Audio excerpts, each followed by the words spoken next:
পশ্চিম আফ্রিকার দেশ নাইজেরিয়ায় পবিত্র রমজানের রোজা না রেখে প্রকাশ্যে খাবার খাওয়ায় 20 জনকে গ্রেপ্তার করেছে দেশটির পুলিশ। একই সঙ্গে খাবার বিক্রির দায়েও 5 জনকে গ্রেপ্তার করা হয়েছে।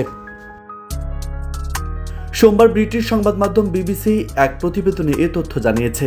প্রতিবেদনে বলা হয়েছে, যেসব মুসলিমদের প্রকাশ্যে খাবার খেতে দেখা গেছে এবং যারা রমজানে শুরুতে খাবার বিক্রি করেছে তাদের গ্রেপ্তার করেছে দেশটির কানো প্রদেশের ইসলামিক পুলিশ। হিজবের ডেপুটি কমান্ডার মুজাহিদ আমিনুদ্দিন জানিয়েছেন, পুরো মাস জুড়ে এই অভিযান চলমান থাকবে, তবে অমুসলিমদের বিষয়ে এই ধরনের কোনো ব্যবস্থা নেওয়া হচ্ছে না। তিনি আরও বলেন, রমজানে প্রাপ্তবয়স্ক মুসলমানদের প্রকাশ্যে খাওয়া দাওয়া করতে দেখা যাওয়াটা হৃদয় বিদারক। রমজানের প্রতি কোনো অসম্মান ক্ষমা করা হবে না।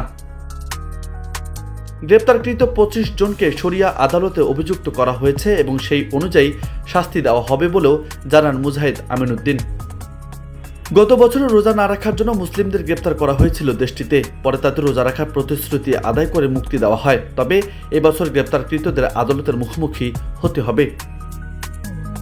নিউজ ডেস্ক, বার্তা 24।